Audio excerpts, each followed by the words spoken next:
O bombardeio de um drone israelense matou nesta terça-feira, 2 de janeiro, o vice-líder da ala política do movimento de resistência islâmico Hamas, Saleh al-Aruri, numa zona do sul de Beirute, a capital do Líbano, considerada um reduto da milícia fundamentalista xiita Hezbollah, o Partido de Deus. Ele era uma espécie de embaixador do Hamas junto ao Hezbollah. Israel tem trocado fogo de artilharia com Hezbollah entre o norte de Israel e o sul do Líbano, mas os dois lados evitaram até agora uma guerra total. Nesta guerra, Israel já havia atacado Baalbek, a nordeste da capital libanesa, mas não Beirute. E agora o exército de Israel está em prontidão máxima no norte do país. O líder político do Hamas e ex-primeiro-ministro palestino Ismael Haniyeh chamou o ataque de ato terrorista e disse que o grupo jamais será vencido. Dois comandantes do braço armado do grupo terrorista, as brigadas de Zedin al-Qassam, Samir Fandi e Hazan al-Aqra, e outros 4 militantes também morreram no bombardeio que atingiu o escritório do Hamas em Beirute. Saleh al-Aruri, acusado por Israel de ser responsável por numerosos atentados, foi um dos fundadores das brigadas al-Qassam. Depois de passar quase 20 anos em prisões israelenses, foi solto em 2010, sob a condição de ir para o exílio. Em 2017, foi promovido a vice-líder de Haniyeh.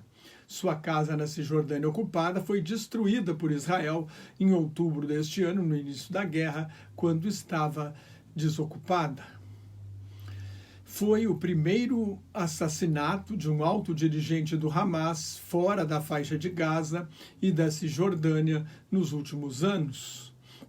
O primeiro-ministro interino do Líbano, Najib Mikati, e o primeiro-ministro da Autoridade Nacional Palestina, Mohammad Shitayem, condenaram o assassinato. Como costuma fazer nesses casos, Israel não confirmou a autoria do bombardeio, mas o deputado Dani Danon, do partido Likud, do primeiro-ministro Benjamin Netanyahu, cumprimentou as forças de defesa de Israel, os serviços secretos Shin Bet e Mossad e as forças de segurança, o que confirma a autoria de Israel. 2 porta-vozes israelenses escreveram a ação como um ataque cirúrgico à liderança do Hamas e insistiram que não foi um ataque ao Líbano nem ao Hezbollah, cujo líder, Sheikh Hassan Nasrallah, declarou antes da guerra, em agosto, que assassinatos no Líbano teriam uma resposta decisiva. Nasrallah faz um pronunciamento hoje à noite e outro na sexta-feira. No Telegram, a milícia xiita afirmou estar com o dedo no gatilho. Hezbollah é um braço armado do Irã. No início da guerra, o dirigente do Hamas, Khaled Meshal, apelou ao Hezbollah e a outros grupos armados para entrarem na guerra contra Israel, mas o Hezbollah é uma reserva do Irã para o caso de uma guerra direta contra Israel. A ditadura dos ayatolás pode querer preservar a milícia do risco de destruição numa guerra total contra Israel. Hezbollah é muito mais poderoso que o Hamas, tem 130 a 150 mil homens armados, mísseis e drones uranianos. O Hamas tinha 30 mil milicianos e foguetes primitivos antes do início da guerra. Um alto funcionário norte-americano comentou que deve ser o primeiro de muitos assassinatos seletivos de dirigentes do Hamas ligados ao ataque terrorista que deflagrou a guerra em 7 de outubro, com a morte de 1.139 israelenses e estrangeiros e o sequestro de cerca de 250 pessoas. A morte de al-Aruri paralisa as negociações para a troca de reféns palestinos por reféns israelenses, por presos palestinos. Em conversa telefônica com o ex-vice-primeiro-ministro e ex-comandante militar de Israel, deputado Benny Gantz, cotado para ser o próximo primeiro-ministro, o presidente da França, antiga potência colonial no Líbano, Emmanuel Macron, enfatizou que é essencial evitar uma escalada do conflito, especialmente no Líbano. Há 3 dias eu comentei aqui que os assassinatos seletivos de inimigos políticos são uma tática de guerra israelense desde antes da fundação do Estado de Israel, quando várias milícias cometiam atentados na Palestina para que fosse criado o Estado judaico. O exemplo mais notório dos assassinatos seletivos foi dos militantes do grupo terrorista palestino Setembro Negro, que mataram 11 atletas israelenses na Olimpíada de 1972 em Munique, na Alemanha. Em 16 de fevereiro de 1992, Israel matou o então líder do Hezbollah, Abbas al-Musawi, no sul do Líbano, com um ataque de helicópteros Apache de fabricação norte-americana. A vingança teria sido um ataque do grupo terrorista Jihad Islâmica contra a embaixada israelense na Argentina, também em 1992, quando 29 pessoas morreram e 242 saíram feridas. Em 1997, com Netanyahu como primeiro-ministro, o serviço de espionagem israelense, o Mossad, envenenou então o líder político do Hamas, Khaled Meshal, na Jordânia. O governo jordaniano ameaçou romper o acordo de paz assinado em 1994. Israel enviou então o chefe do Mossad, Amman, com um antídoto para salvar Meshal e libertou dezenas de prisioneiros palestinos. Em 22 de março de 2004, helicópteros israelenses mataram o fundador e líder do Hamas, Sheikh Ahmed Yassin, acusado de autorizar diretamente atentados terroristas suicidas que mataram pelo menos 70 israelenses. Desde 2007, Israel matou 5 cientistas do programa nuclear iraniano para evitar que a República Islâmica faça a bomba atômica. E agora Netanyahu já ameaçou fazer qualquer coisa, o que inclui o uso de armas nucleares, para impedir o Irã de ter a bomba. Em 2010, Israel matou em Dubai outro fundador das Brigadas Al-Qassam, Mahmoud Mabhouh. Seus agentes foram flagrados por câmera de segurança, o que levou a anos de estranhamento diplomático com os Emirados Árabes Unidos, que reconheceram Israel nos Acordos Abraão em 2020. Em 1º de dezembro do ano passado, o jornal The Wall Street Journal, porta-voz do Centro Financeiro de Nova York, revelou que o primeiro-ministro de Israel autorizou os serviços secretos a matar os comandantes e altos dirigentes do Hamas no Líbano, na Turquia e no Catar. Eu disse aqui que era muito mais provável que matasse no Líbano, já que o ditador turco Recep Tayyip Erdogan ameaçou retaliar e o Catar, onde está o escritório político do Hamas, negocia em nome do grupo terrorista. Antes do ataque a Beirute, a Turquia prendeu 33 pessoas sob acusação de serem espiões de Israel.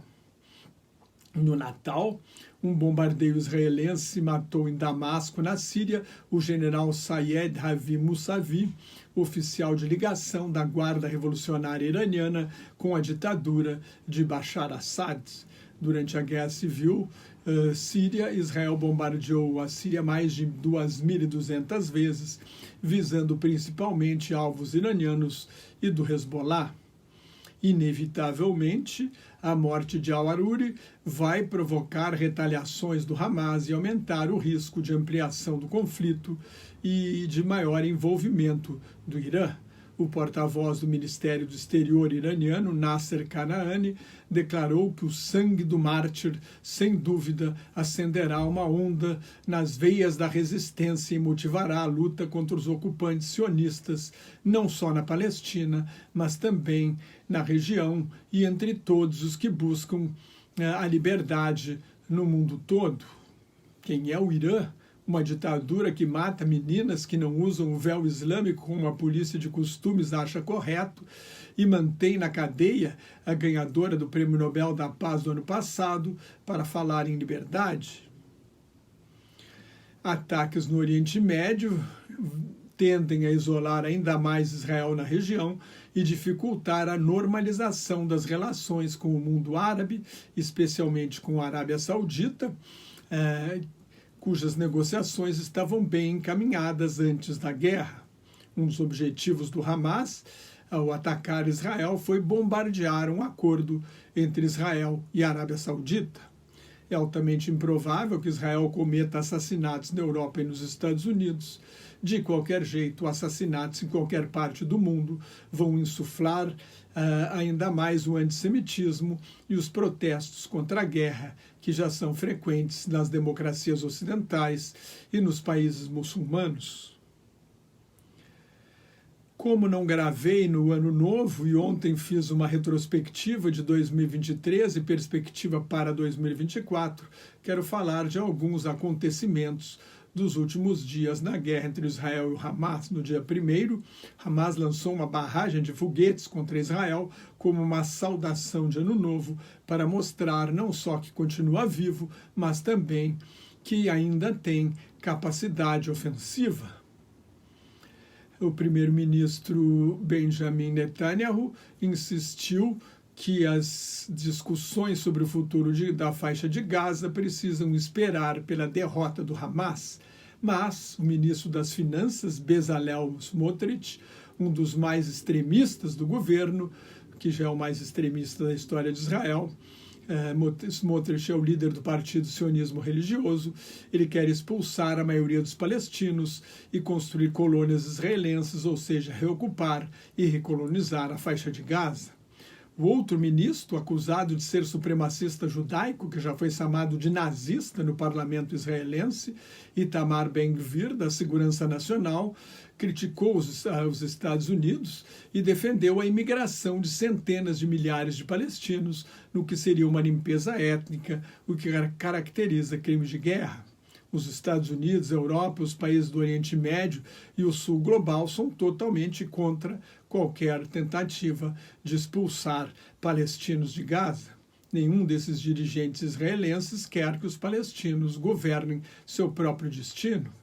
Por 8-7, o Supremo Tribunal de Israel anulou na segunda-feira, dia 1º, a reforma do judiciário que daria ao parlamento o direito de revogar decisões judiciais, vista como um golpe e uma tentativa de blindar o primeiro-ministro Netanyahu nos 3 processos que enfrenta por corrupção, fraude e abuso de poder. É a primeira vez que o Supremo Tribunal de Israel anula uma reforma da lei básica do país, que é a lei máxima, porque Israel não tem Constituição. Foi uma grande derrota para o primeiro-ministro, que deve cair no fim da guerra e, por isso, tem interesse em prolongar o conflito armado. Durante 10 meses, houve grandes protestos em todos os sábados. O sábado é a folga religiosa semanal dos judeus. Houve grandes protestos contra a reforma do judiciário. Eles pararam com a guerra, mas tem acontecido manifestações, inclusive no último sábado, para exigir do governo mais esforço na libertação dos reféns e pedir a queda de Netanyahu. Na segunda-feira, Israel anunciou a retirada de 5 brigadas da faixa de Gaza e disse que vai passar a fazer operações localizadas com foco em alvos específicos, como os Estados Unidos vêm sugerindo. O principal porta-voz militar israelense, o contra-almirante Daniel Hagari, deixou claro que isso não significa o fim da guerra, é apenas uma mudança de fase. Há pressões internacionais para um cessar-fogo, ou para pelo menos reduzir o número de vítimas inocentes. Já são 22.185 palestinos mortos, de acordo com Hamas, e 17% das mortes de militares israelenses em Gaza, que já são 175, foram resultados de acidentes ou do chamado fogo amigo, foram mortos por seus companheiros. Outra razão é o custo da guerra, com 300 mil reservistas convocados e parte do país paralisado. O produto interno bruto encolheu 2% no último trimestre de 2023. Um navio de guerra do Irã entrou no Mar Vermelho depois que os Estados Unidos afundaram 3 barcos da milícia Houthi, apoiada pela ditadura teocrática iraniana na Guerra Civil do Iêmen. 2 grandes companhias de navegação voltaram a suspender o tráfego pelo Mar Vermelho e houve novos ataques dos Houthis nas últimas 24 horas. Por fim, Claudine Gay, a primeira pessoa negra e a segunda mulher a presidir a Universidade de Harvard, talvez a mais famosa do mundo, pediu demissão nesta terça-feira. Ela estava sob pressão desde que 3 presidentes de universidades depuseram no Congresso dos Estados Unidos, em 5 de dezembro, sobre as manifestações contra Israel, consideradas antissemitas, manifestações contra Israel por causa da guerra. Os presidentes das universidades, as presidentes, se negaram a dizer enfaticamente que discursos pregando o genocídio do povo judeu são inaceitáveis. Presidente da Universidade Estadual da Pensilvânia, Elizabeth McGill, pediu demissão 4 dias depois. Claudine Gay também foi acusada de plágio na sua tese de doutorado, mas atribuiu sua queda a pressões racistas. Com apenas 6 meses no cargo, é a pessoa que ficou menos tempo na direção de Harvard. As universidades norte-americanas vivem uma onda de protestos como não se via desde a Guerra do Vietnã, mas isso é tema para outro dia. Se você gostou, assine meu canal no YouTube, que é de graça, leia o meu blog, Globalização em Crise, me siga no Twitter, no Instagram, no Thread e no Facebook, onde colaboro com o grupo Quarentena News. Muito obrigado pela sua atenção. Shalom, que é paz em hebraico. Salam aleikum, a paz esteja convosco em árabe. Até mais. Tchau.